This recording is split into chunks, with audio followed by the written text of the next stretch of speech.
Good night. Describing famous people.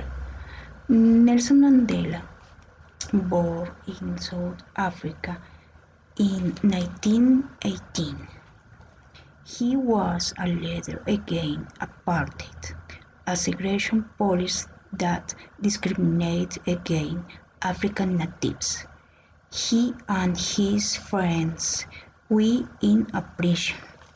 After 27 years, Mandela was president between 1994 and 1999.